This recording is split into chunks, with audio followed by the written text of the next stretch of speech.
Hello, welcome to the Driven to Compete channel. My name's Sean. If this is your first time on my channel, please hit that subscribe button and the bell so you can stay up to date on all my latest videos.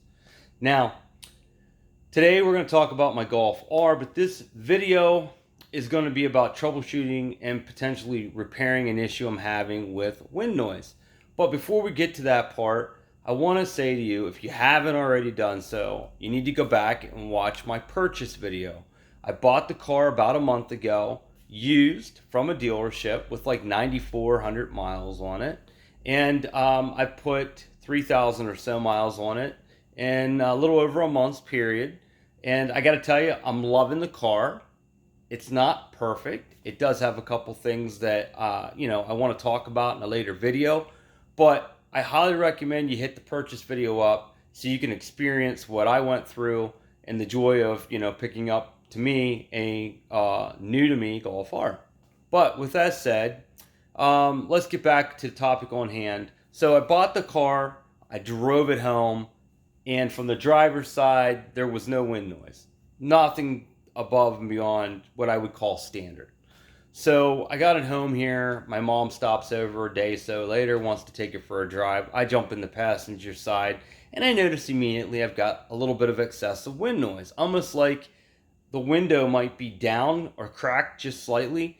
And what I did was I began to look at what I thought might be the typical causes. First, I checked to make sure the window was going up the whole way. Then I looked at things like the weather strip that is in the window channel. Then I looked at stuff like the door seals, and quite honestly, everything looked fine. In fact, the only thing that I could find wrong at all was that the outer plastic trim on the passenger side mirror, rear mirror there, was you could move it just a tad bit.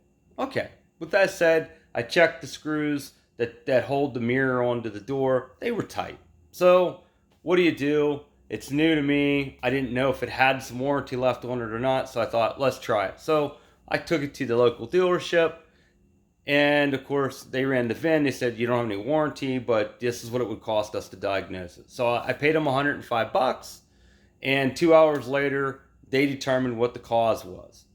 So through taping off different areas of the door and window, they've determined it is definitely the mirror that is coming in through the mirror. So I chose to pay them the $105, bring the car home, and take it apart and attempt to possibly fix it myself. So that's what today's video is going to be about. Hopefully you find it useful. If you have a Golf, whether it's a Golf R, a GTR, whatever, and it's a Mark 7, so it would be a 2015 through 2017, then hey, look, this is going to be helpful possibly for you in diagnosing issues. It's going to show you how your mirrors are actually attached to the car and give you some input. Now on the Mark 7.5, which would be 18 and newer, it's very similar, just a door panel has changed slightly, and we can talk about that at a later part in the video. So with that said, let's get started on our project.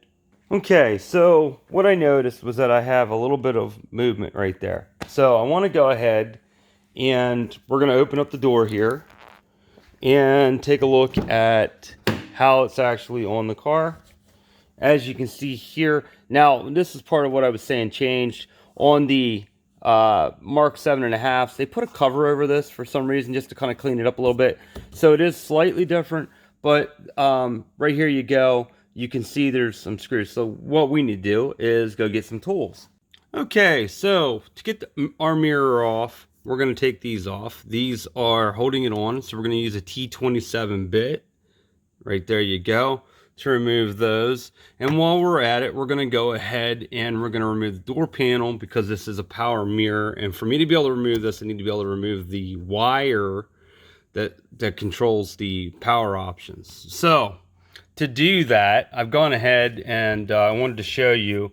You have a cover on your door handle here. If you take I would recommend something in plastic. Let me back this up a little bit. But there is an actual spot right here that they give you to pry on. So you just put your tool in there and you pop it, and it will actually release. Okay, you have little hooks back here, or tabs, that you're gonna use, and then there's a screw that will be in here, and there's a screw that will be down in here. And again, that is, and I've already removed this for purposes, but that's a T27 as well. Once you do that, you'll need to pry on your sides here and pull on them.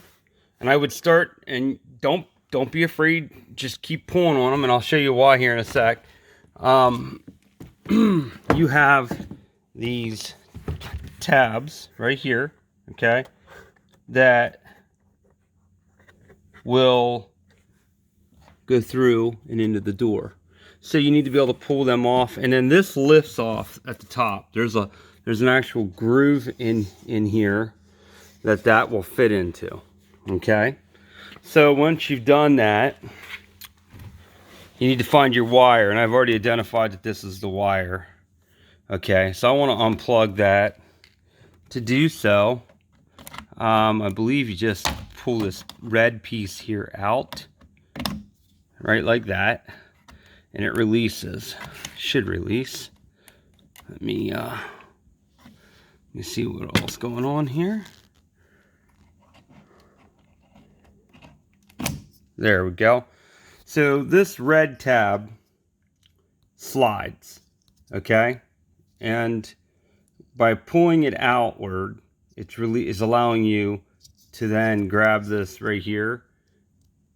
There's a button to push and slide. Same thing with these guys. I've already disconnected them, but I wanted you to see that there's a button there.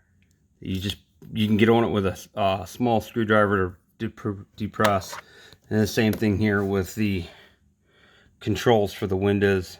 You've got this little button right there. So I'm going to let the door panel hang at this point in time. I went ahead, I don't know that you need to remove it, but I went ahead and I removed this. Okay, and it's going to sit, it has 2 push pins there and 3 to line it up in these 3 holes here. So I went ahead and I removed those as well, just because I didn't want to damage the door panel taking it off. So we'll wait and we'll see if that's needed. And then what I did down here a while is these are awesome. I pulled this out to make it waterproof and to keep the sound down as well. But I pulled it out because I wanted to be able to see the cabling behind it. This one here, I went ahead and I removed it. And you just got to pry on them. And then I cut it so that I could take it off. Okay, because once it's in there, it's going to be held in place again. And then to seal it, I'll put a little silicone, right there as well. But what that does is that allows me to pull this through to remove the mirror, which is what I want to do because I want to look at the gasket. Okay, so I've gone ahead and I've removed the screws. Literally, this just pulls right out. You might need to work on fishing the cable up through, but I wanted to show you, right there's the hole. And I'm going to put the camera down and I'm going to pull this through. Okay, so I've gotten this out, and all I can see, I do see that the seal here is a bit flimsy, but I don't see anything wrong with it. It just wasn't making proper contact. So to help that to seal better, I am going to add a little product. And you're going to laugh, but I'm going to add a product that has been around forever to help that to seal off, to make sure that I have no air coming in. And I'll show you my trick here in just a minute. So here's my trick, plumber's putty. And this is awesome because it won't set up, it won't become hard, it won't become permanent, but it will become waterproof and airproof. So what I'm going to do is I'm going to roll that out, and I'll show you in a minute. Set that there for now. I'm going to roll that out into a small bead, and then you can see there's a lip that's the shape of the hole that is here. So I'm going to go ahead and I'm going to apply that on the outer side of that lip so that it has contact with the paint and the gasket when I set the mirror down in the door. So I've rolled the plumber's putty out into a small bead with my hands. Now listen, this is a product you can get at a hardware store, Lowe's, any place like that. And I'm going to go ahead and I'll apply it to the mirror, and then I'll show you where I put it and how I did that. Okay, so there you can see I put a bead. It's not going to be a lot. I'm not wrapping it around the backside. Just enough to help to build that lip up that it needs to seal off from air coming in the car. So I'm going to go ahead. I'll set the mirror back in. The hard part's going to be fishing this wire from the hole that's up here down through and around all the other obstacles and back out this hole. But I have a plan for that. Piece of metal with an end on it that I will use. Good old electrical tape. I think it's a mechanic's best friend these days for all kinds of stuff. But I will use it as a fish to fish from here down into here. And then I'll start the reassembly process. Once I've got that fished, I can tighten, put the screws in up here, and we'll go to that step. Okay, all right, so gone ahead, I put a piece of double-sided tape on there. I'm gonna go ahead and I'm going to line this back up and pop them back in, and that's there. These are just push pins. They push in and you pull on them and they come right out. They're not meant to be something that's permanent. They're just meant to hold it in place. Okay, so I've gone ahead and I fished that down through. I want you to be able to see there. Going through I'm on the far side of the window channel.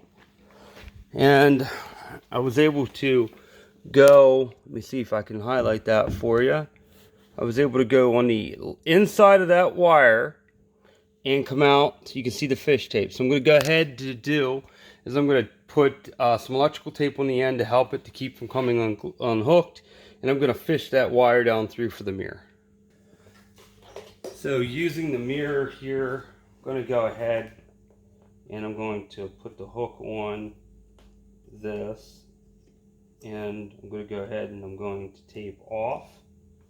And attempt to keep this all hooked up as you're pulling it through.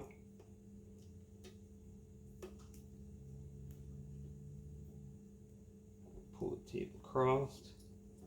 That's just enough to keep it hooked on. And I'm going to begin to pull it down through while I'm holding the mirror here. Again, this will take some finesse. I'm not going to kid you, but it will go. So,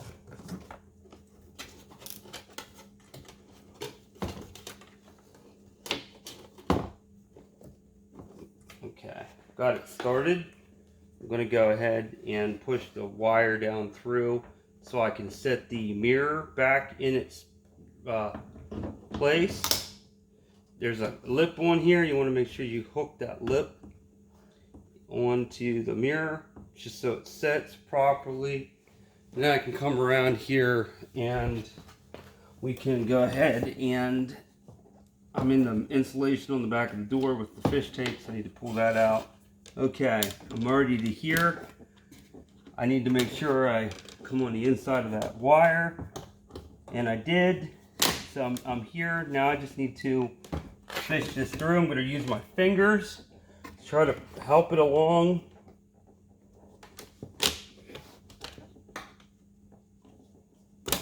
Pull the fish tape off a while and see if we can't turn it and have it come in.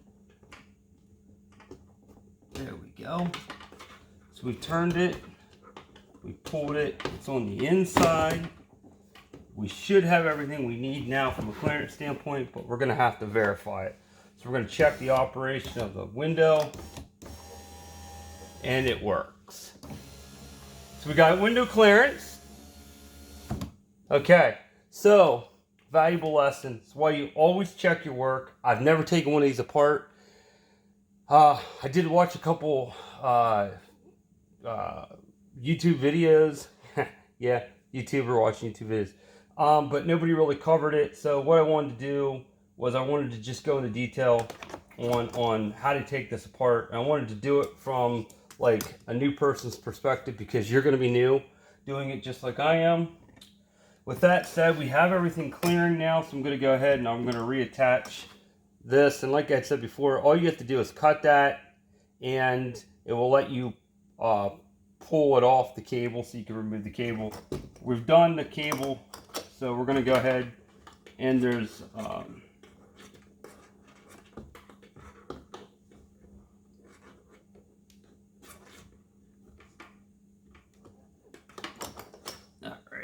there we go. I don't know if you can see that, so I'm gonna pull this off and see if we can't make it easier for you to see. Okay, so we've gone ahead and I put that back, and there's a bend in it from the factory, so you know that where your reach needs to be. You can go ahead and you can plug back in here, push the lock back in after you hear a click. All that should be good to go. And then I'm gonna go ahead and reattach that loose piece and make sure there's no place for air to come in through there. And I'm going to put this back in its place. Again, there's just a groove. I don't know if you can see that. You just get that in there. It fits in nice. And then I have to get these hooked back up to support the wires. So I got a little bit, a couple steps to do here, and then we can reinstall the door panel. Okay, so I kind of hung the door panel here, but I want you to see that we have everything hooked up. Again, before I do this, I want to verify full operation. Realistically, window works. Door locks work. Okay, so we know all that's in operation. There's a lip up here. I can't say it again. You're going to come in here on it, lift it up, and you're going to have to work it in the spot. But there's a lip there. It might be easier to put the window down, which we'll try that. I haven't tried it that way. But all you're going to do is help it into the channel. Okay. It's in. And then you're just going to...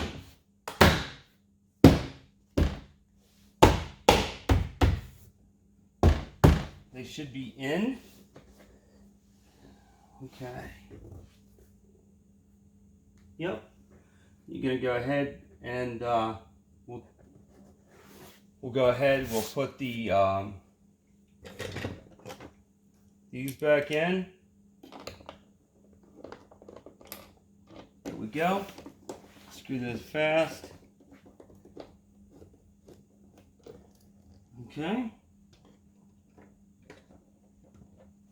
And let me see, here's the other one. It's down in the door here. There we go. Do a little bit of wiggling. Hopefully you can see this really well. And it gets tight. So we've reattached everything. And we still need to dress the mirror.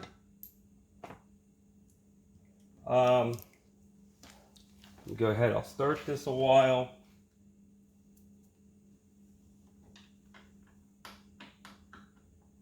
Hand tight them, make them hand tight, just to get started.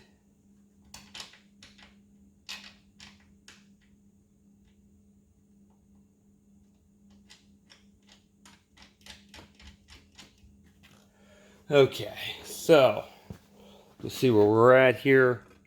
I'm going to go ahead and reposition. To go ahead and show you how I would do this. What I'm going to do is I'm going to press down and make sure I have this down, squeezing out that plumber's putty, and I'm going to tighten down my mirror. Pretty hand. You just go really tight by hand, should be fine. Okay, so with that said, let me pull this around, and you'll see that I did have a little bit squeeze out. Not a problem at all. I can clean that up. But the point is I've now closed that gap. You can kind of see where there's a gap here at the front, and I can understand why it was letting a little bit of air in for whatever reason. You know, these parts are mass produced, and you know, people have issues like this at the dealership all the time. I'm really not sure what else we could do. I will play with this a little bit. Maybe I can get this to cock just slightly enough, but for the most part, there you have it. And then I'll take something like this guy right here, or I'll tell you another tool I use a lot of, or a plastic razor blade, and I will clean that up, and then you'll never see it, and that'll be the end of it. So with that said, let me finish this project. Okay, so I was able to play with it some more. I did get the fitment. Let me turn that so I'm not blinding you. You can see there's no gap any longer at the front. I did clean that up right there as well. I'm going to wash the car when I'm done making the video, and you'll never even be able to tell there was anything done there. I do need to finish up, so let's go ahead. We have to pop this cover back on. Like I had said before, there is a technique to it. You want that side to go back here. They do have a little area there they snap into, and then you're just going to press it. And literally, one last point is there is a piece at the bottom of the door. Let me show you down here that you just turn it with a pair of pliers, and it's like a little turn in here. It's like a little knob. You just turn it 90 degrees, and it locks the bottom of the door, and we should be good to go. It should be the end of the project. Here, my needle nose. Okay, so like I said, there's a spot. Let me roll the light in here. There's a spot at the bottom of the door. Just going to turn that, and we're done. So, let me make sure we got that turned the way I wanted it. There we go. Okay. Okay, so there you have it. Hands-on approach to tackling an unknown cause. Today's was excessive wind noise coming through what was determined to be the mirror cavity entering the door. I've shown you a very quick way, or cheap way, I'll put it that way, to dealing with the issue at home versus taking it to a dealer and paying them to repair the car. And quite honestly, who knows how they would have done it? They probably would have used silicone or a gasket maker or something like that. Problem being, when you went to take the mirror back off the car, if you ever needed to, most likely you'd have trouble, or you would at least damage the gasket. So I think this was a better alternative, very inexpensive, pennies to fix it. Just, you know, a little bit of my time. It took a little longer than I would have hoped, mainly because I wanted to show you guys hands-on how to do it. I also wanted to show you how, you know, things don't always go right, and that's life in general. So hopefully the important lesson is never give up, just keep trying. This channel is going to be putting more Euro-based stuff up. I hope you keep checking back as I do more to my R. I also have some upcoming other projects going on with some other vehicles, so please keep checking back. I appreciate your support. As always, watch, like, subscribe. Have a great day.